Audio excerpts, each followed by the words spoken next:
Good evening, everybody. Welcome to the second day of Global Shrimp Markets, looking beyond the pandemic, organized by our SAP. And all must have seen that it was a very eventful day yesterday. We all enjoyed what has happened on the market side. You know, we had excellent speakers lined up, and they all shared their views about the markets in US, Europe, as well as in China. And also we heard from Indian exporter what is their perspective on the pandemic situations. It was very interesting. And we went ahead and again and on. The 2.5 to 3 hours our webinar extended to 5 hours. And we could see somebody is asking for Swiggy arrangement for dinners. I hope the treasurer didn't receive a lot of bills today on account of SAP, asking them to serve them dinner last night. But it was very, very interesting. The discussions went on well. Very good positive response from a lot of participants. They all enjoyed, especially the insights into the each markets covered by the experts. Now, moving ahead, as we have seen the markets, as our past president, Mr. Ravi Alanki, expressed yesterday, we need to look at the supply side. It's very important because of every day we get to see so many information in the social media. He said this, he said that, production coming up, low, this and that. And sometimes it gives a very positive impact, but majority of the time it gives very negative impacts on the markets, on the prices, on the productions and all that. So we felt it would be very appropriate bringing in the experts from the major countries like India, Indonesia, Vietnam, and also from the Ecuador, our faraway fetched brother from Ecuador, and Mr. Gabriel Luna is also joining us now to see that, what's happening in these production countries, how they have coped up with the pandemic situations, and where do they stand now, and what is they going to be looking ahead on the shrimp production front. So with that, it's going to be quite interesting. I hope that we will move ahead. And before I hand over to my president on the second day to go ahead with the program, I request the speakers to restrict to the time given of 30 minutes each. It says 29, but as a moderator, I can give you 1 more minute extra, that is 30 minutes. Okay, that's the flexibility I have. Because the most important thing is if the presentations can be as crisp as possible, we'll have more time on the panel discussion, which is very, very important. We have a lot of questions. And people who would like to have the questions, put on your questions we already have on the screen, and we will try to answer them as much as possible. So on the speakers, welcome Mr. Samson Lee, CEO of GrowBest, and Mr. Harris Muthadi, he's here. Mr. Harris, okay, if he's there, okay, welcome to him. Mr. Paresh Shetty, good evening, sir, welcome. And Mr. Gabriel Luna, it must be good afternoon or good morning to you, and anyway, welcome. So moving ahead, after the presentations, we'll have the panel discussion, and our president, Dr. Arul Victor Suresh, and our past president, Mr. Ravi Alanki, will be joining us, the panel, along with the speakers also. I now hand over to our president to move forward. Thank you, sir. Thank you very much, sir, and for your start of the program. I want to thank and welcome all the speakers as well as the panelists, SAP members, office bearers, and everybody who has joined in. Right now, about 99 people on Zoom, but I think we're also streaming this live on YouTube. Yesterday, we found that more people attended the YouTube channel than the Zoom platform. So I think, for those who are watching on the YouTube, welcome to you also. And I don't want to take much of your time. I would like to invite Dr. Rajaram, who is going to be introducing the first speaker of the day, Mr. Samson Lee. Thank you, President. Hello, everyone. I'm just introducing the first speaker of the day, Mr. Samson Lee, Global CEO of GrowBest Feeds, Hong Kong. GrowBest being the market leader in Vietnam market, he deserves the knowledge and the authority to talk on shrimp aquaculture in Vietnam, managing the disruptions in the supply chain due to pandemic. He has got a vast experience in different functions, more than 26 years experience in sales, marketing, strategy, and operations in main markets like China, Asia, Europe, and USA. He has dealt with patented feed additives and innovative products across species and have led companies to drive business in all species, contributing to the common goal that is animal protein for the world. In the past, he has been associated with Novus and Nutrico, ADM, Mitsubishi, and Aventis Bearing. He has been well connected with aqua industry since long time. He has graduated from the Chinese University of Hong Kong with MSc in chemistry and MBA in economics and business management. He lives in Hong Kong. With this small introduction, I invite Mr. Samson Lee to take over the talk. Mr. Samson, it's over to you. Thank you. Thank you, Dr. Rajaram, and thank you, Victor, for the introduction and opportunity for me and GrowBest to share our findings. And hopefully, we just celebrate 20 years of anniversary in Vietnam. We established 20 years old. Hopefully, we can share a little bit of insight to what we see happening in Vietnam in the past and under the COVID. And hopefully get some insight in future. I'm going to share my presentation. Victor, I'm seeing that the host disabled the participant screen sharing. I can.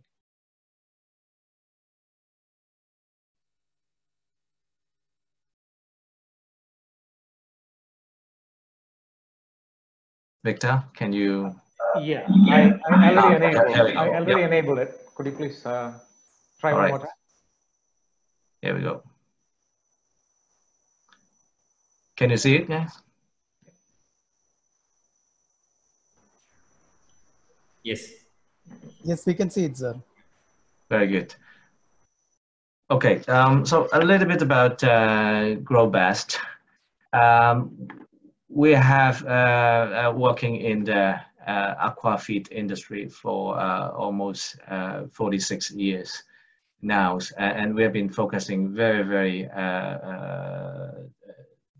in only aqua, in shrimp and marine fish and freshwater fish in Asia, starting from Taiwan, but we work a lot in shrimp feed based on the nutrition.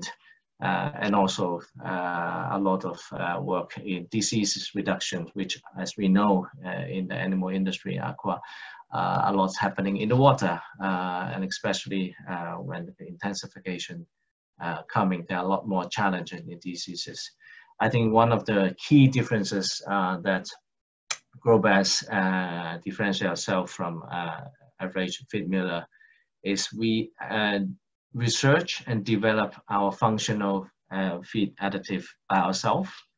Literally, we produce almost every functional ingredient by ourselves, except the macro thing like amino acid, vitamins, and inorganic minerals.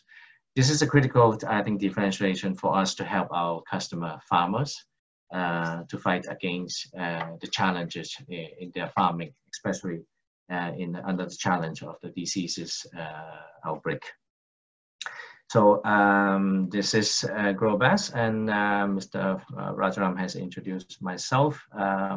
Roughly about 20 years in the animal and aqua industry, all the way from feed additive premix, and recently with ADM globally, and before I joined GrowBest about 2 years ago.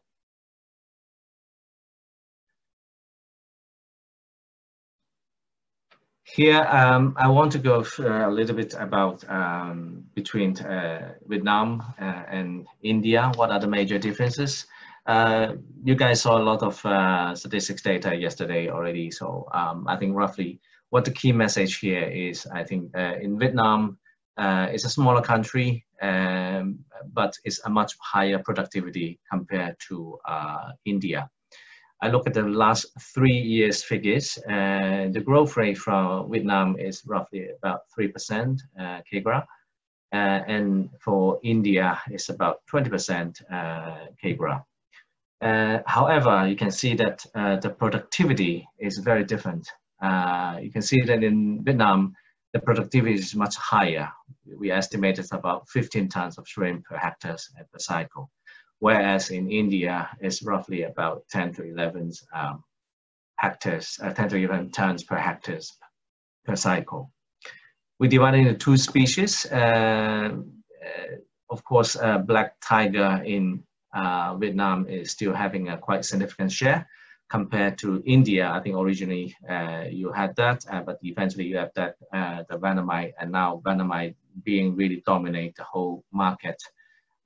So you can see that the growth rate in Vietnam, the Vanamite also growing, but it's not as much as in India. The intensification, I think the key differences between India and Vietnam is the intensification model that has been developing over time, which I will talk later on in my presentation.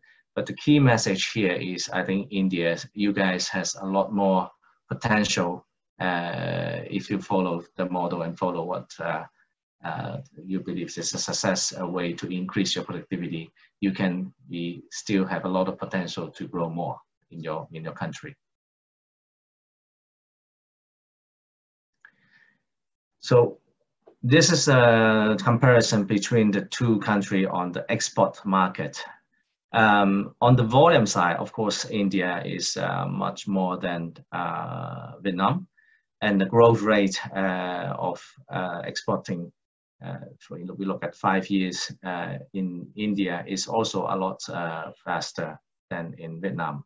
However, on the product side, and if you look into detail in the country, there are a little bit of differences, which you can see that in Vietnam, typically they are more targeting more what we call well-developed market, EU, Asian market being Japan, Korea, and Japan, Korea, mostly they are also having some value-added products.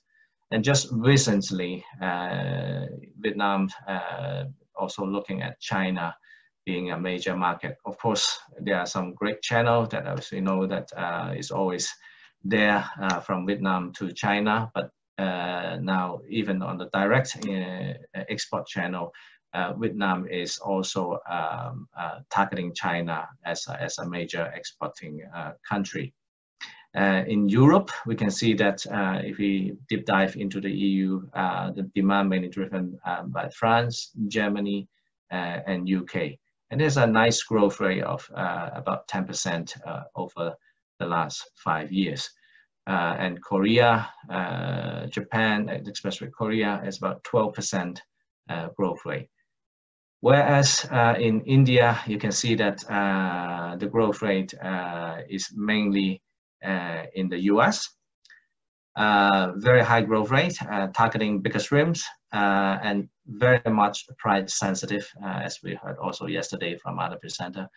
On the other hand, in EU is actually in a minus 13% growth rate, which is very different from what we see in Vietnam.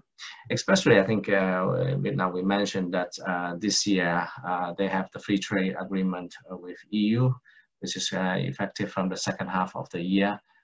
We are expecting that we should see a lot more export from Vietnam to EU country happening in Q4 all the way forward in next year. For India, when we're looking at exporting to China, it's always good to combine Vietnam and China together as a total volume. But you can see the direct export to China becoming very obvious, 100% or 1% increase over time. China become really an important market for Indian shrimp exporter. Well, one more thing is the major difference between India and Vietnam is the domestic market. We have seen quite okay market, domestic market in Vietnam this year, especially when the COVID hit everywhere in the world, when the lockdown happened in Western country. We are still seeing some consumption domestically in Vietnam, which help the industry to a certain extent. However, as you know well, your country, I think India is very, very much depending on the export market. Literally, the domestic market has not been developed. Personally, I like shrimp a lot. I've been traveling in India for almost 2 decades. You know, about 2 decades ago, even in the 5-star grade hotel, you could hardly find any shrimp. Even though shrimp come together with curry, is very good, tasty, but you cannot find it. Recently, in the last couple of years, I started seeing some very small size shrimp. Probably almost 140, 150 count of shrimp, very small size, and to be frank, the quality was not very good. However, I think we also discussed yesterday that this is an important market also for yourself. You have 1.1 billion of population with a good economy going. This is a market I think you should not forget, and perhaps it's a good way to look at instead of relying 100% or close to 100% of the export market, especially under the COVID challenge and in future logistic and globalization transferring shrimp will be a challenge from time to time. I think this is something India as a country has to really seriously think about what strategy ahead. Now, this is the graph that we try to see the preference of the products of shrimp, especially in the 2 markets. What's the difference? And we see that Vietnam, if you compare to the product mix, it is about 60% is a frozen, and then about 40% is a processed food. This remained more or less the same, but we're seeing that we have year-to-date July figure, but you can see slightly the shift is going to be more processing. This is, I think, is not a surprise, given that we also see a lot of data information that coming back with the COVID's going on. The processed food, frozen food in the retail channels is getting a lot more traction, and the value per capita consumption spending in the retail sector is actually ahead of the food service sector due to the COVID impact. So you can see that the seafood ready meals is really going up, and from 2020, we did not have the latest figure, but I would expect that the chart will keep going upward. These are the major difference between Vietnam and India. India, as you know well, mostly are the frozen, what we call is commodity shrimps, that you have to compete very hardly with other commodity shrimp exporter like Ecuador, for example, and also competing with the same customer of China. Then under the COVID situation, this will be certainly a hard time for the Indian shrimp farmer and exporter. However, in Vietnam, we are seeing that their product mix are quite different and has been already doing the processed with value-added food for a long time. And I mean, this situation in this year particularly, what we are seeing and hoping down the road in this year is eventually Vietnam could be a kind of winner in the COVID state, that they are much more well prepared to diversify the product, and servicing the retail sector could actually help Vietnam to mitigate the impact of COVID impact.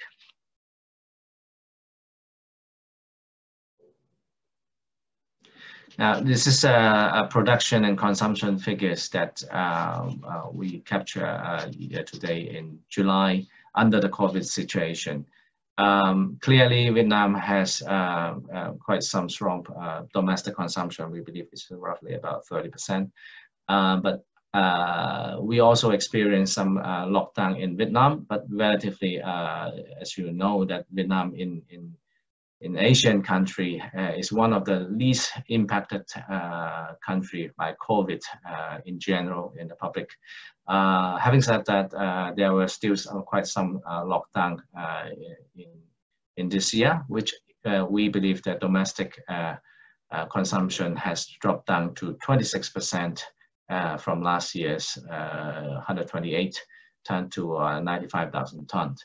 And then for the export, you will see that actually, as we just explained, because of the product mix that they have, they were much more well positioned for the export market. So we did not see too big of impact in the export volume. Actually, up until July, we actually see a bit of 3% increase. However, because of the price fluctuation, shrimp price fluctuation in the market, that definitely impact the motivation of the farmers of the farming cycle and the stocking. So it did impact the farmers' motivation, especially in the first half of this year. We did experience, we believe, about 15% of the domestic production drop down. At the same time, we see the first half, first 7 months, that we see the increase of the import, which we believe mostly coming from India. Before, I think, when India was still relatively okay for exporting, the logistic was still okay. But then the export was very similar to last year. Where did the volume come from? Which we believe it's a lot has to do with the local inventory in Vietnam. We believe that Vietnam's local inventory has dropped down roughly about 43% in this regard. But it does slow down the COVID. It does slow down the domestic both production and consumption.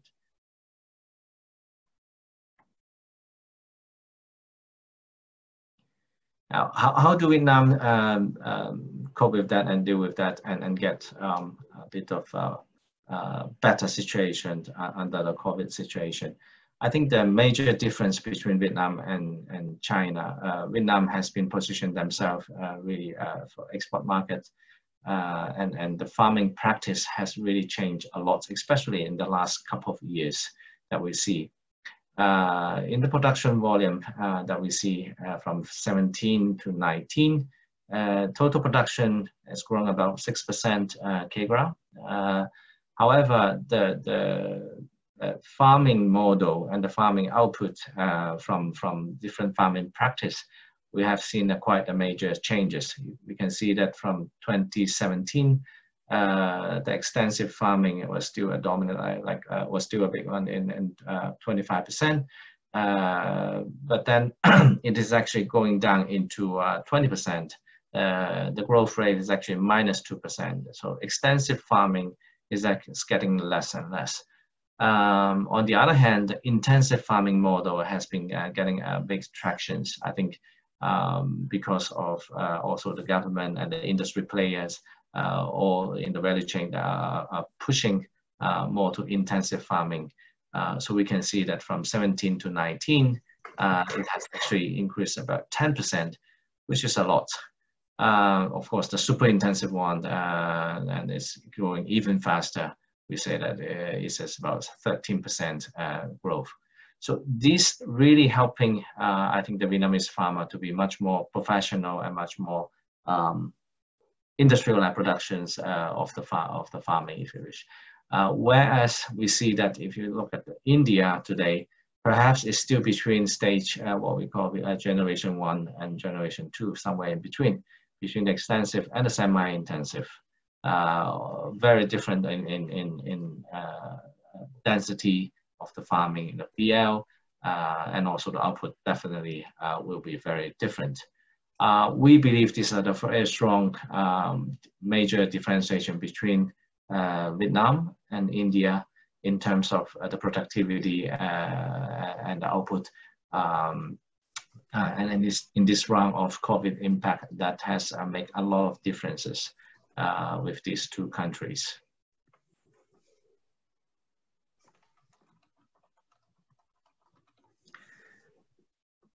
And in Vietnam, we see big processors also trying to find a way to survive in a better way, and then try to in the whole value chain to try to make more money and productivity by themselves. Giving one example, and the biggest one is Mingfu Seafood.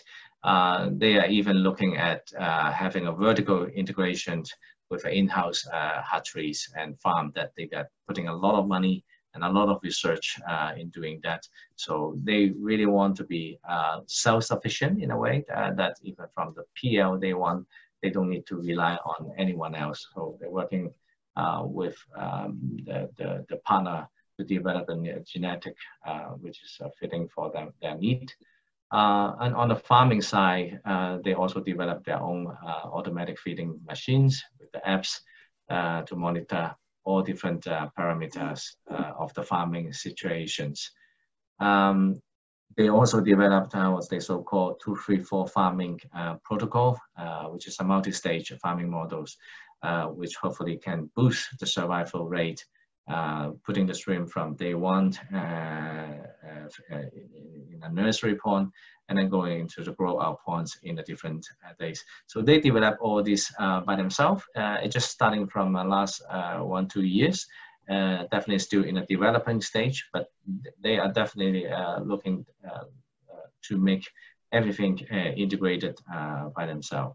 And finally, of course, they do not have all the shrimp that they need. Raw material is a concern that they have. So they are also not only have their own farm, but also trying to work with the contract farmers and supporting the local farmer by means of their bank loans or insurance, that they work with the bank and let the bank work with the farmer in certain kind of experimental way to work with the farmer, and hopefully with this way they will lock in the farmer and getting the raw materials output in the process.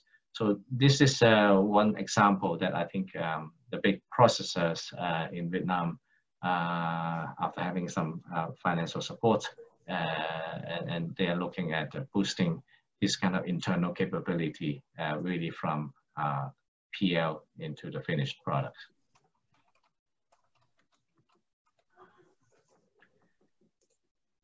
A little bit about the financing models in Vietnam. I think that's there are some differences also in compared to India. The farmer has access in quite informal financing from dealers. I think this in India is the same. In India, normally the feed dealers are financing the farmers in a way. This also happened, definitely happened in Vietnam. However, in Vietnam, there's also something changing, is that shrimp processors also working closely to finance the biggest shrimp farmers by putting in a capex investment in their farming model. A lot of farmers are changing, as we just said, from extensive to intensive farming, which you need a lot of capital to support the building of the farm. And mostly the shrimp processor are in between and helping that. Not only that, but also they work with the bank, and the bank will directly actually work with the farmers. Even a formula like us, we work with the banks, and the banks can guarantee the farmers in some way. We work out with some way of deal. So as a supplier of the feed, we also feel safe in terms of working with farmers. So in these working relationships, we feel safe to support the farmer in the bigger extent, both for the bank to support the capital investment of the farm, or even on the feed purchase. So this, I think, is a little bit different from what I see at least in India. Now, processors are also investing in farmer, as we discussed, and we motivate the farmers in providing raw material, not only in quantity but also in quality. Vietnam has been targeting themselves as a major aquaculture exporting country. I think from the governments to the processor and to the farmers are very much aware of how important the export market for them. And a lot of regulation, since my working in the feed additive state, I know that they really check very, very detailed on even from the feed additive all the way going into the farm shrimp output, especially in aquaculture. So we see that actually now there's a trend that for the processor even encourage the farmers to get the certification. Yesterday we heard from Willem that that certification is not a choice, it's a must.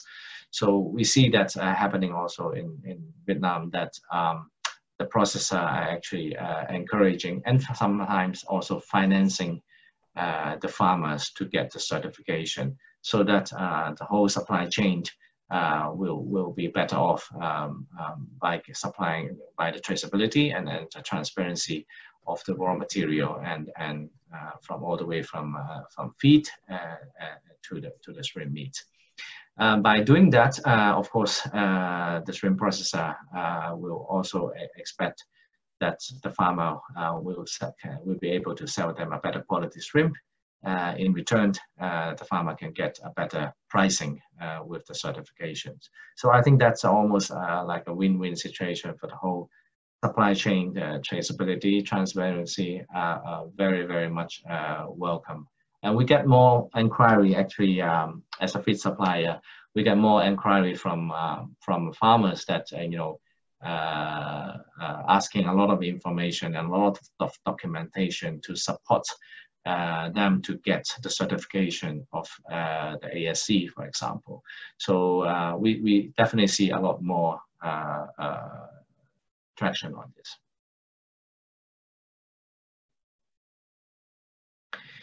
Now, about the shrimp product size, what size is the most suitable for that? I think there's no one size fit all. We heard yesterday, and then that US like to go for bigger size, but also we heard from China that small size is also preferred or having a big demand market. However, we believe that when the market, when the farmers farming model has changed and moving into more intensification, we believe from a cost standpoint, I think the intensification will actually help the farmer have a better cost positioned. This is an estimation of, when we look at extensive, intensive, and super intensive, the profit margin, if at $4.7 per kilo, for shrimp, we will see that the super intensive one will definitely have a higher margin, as high as 27% for the farmer.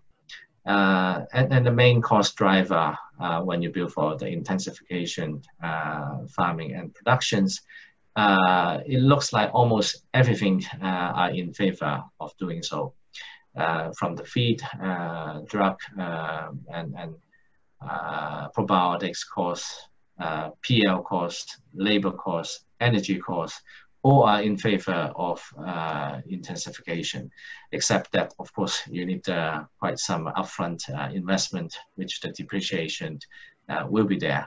But overall, in general, we believe that when you're producing a bigger shrimp, your profitability could go up better than a smaller shrimp.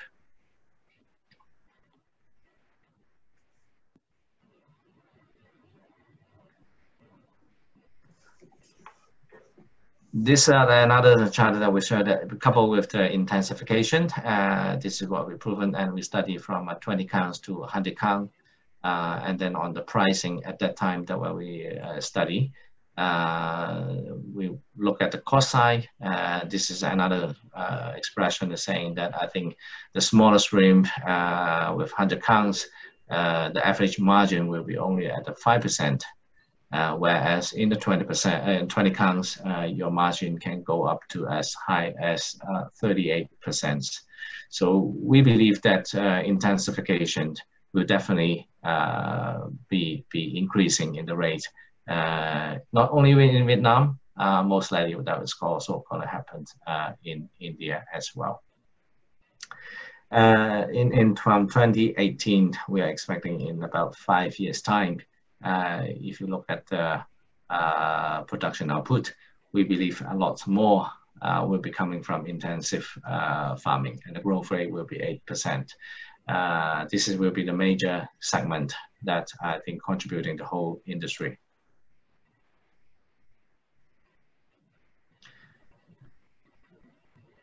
Finally, I think the COVID has been impacting, I think, all countries. Vietnam is not excluded, even though I think it's a little bit better situation than other countries. We are seeing that by 2020, there will be still about roughly about 9% reduction in volume due to COVID impact with the local production. However, we also believe that in 2021, this will come back. Of course, we don't know how long this COVID will last, but we expect that if it's really is not get worsened under current situation, we see that in 2021 it should come back to about 2019 level. So literally, COVID has dragged us for about 1 year of growth. And then after that, as we just said also in the beginning, I think seafood and shrimp is still very good, prefer protein, and then it should be enjoying roughly the growth rate, optimal growth rate for about 3% over times. This is how we see the market will grow in Vietnam in next few years. Finally, I think in the journey of this challenging year and also in the journey of the last 20 years, GrowBest has been helping Vietnamese farmer to grow from extensive to intensification, and also trying to tailor with their product mix in terms of not only frozen shrimp, but also more processed shrimp. I think especially I like to highlight that we are the feed producers, and we are focusing only in aquaculture. So we know the feed the best, and we believe that most importantly, with the farming practice, there are a lot of challenges with the diseases in the past, and also I think in future there will be, especially with intensification, even though it's a relatively more controlled environment, but with the density that's increased, there are a lot of stress that being happen to the animals. There will be a lot of challenges also on the water quality and also on the demand from the feed side, and how to help to mitigate the risk of the intensification and the challenge coming from that. We have, again, we believe that we have a strong knowledge and the capability in the functional feed ingredient that we develop ourselves to help farmers to deal with the challenges in the disease risk, such as EMS, white spots, and DRV1. So we hope our experience in Vietnam and also can help the customer and the farmers in India at the same scale. This is it.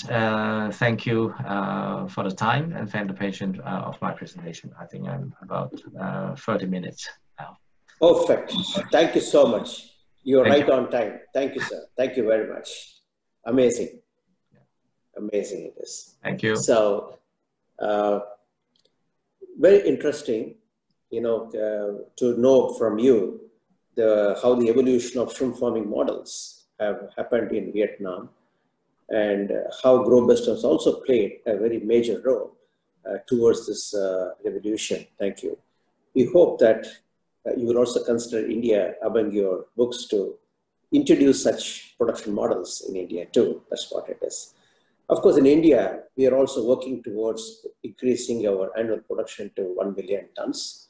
And we hope that, not only by increasing the farming area, but we feel that one thing which we fail to understand is that such expansion can happen only by intensification. So first thing is we need to remove the cap on the stocking density that is existing in India. Of course, with the required tools and measures, we try to do it. Anyway, thank you, sir. We have got a few questions, and I would like to reserve these questions during the panel discussion, and hope that's okay with you also.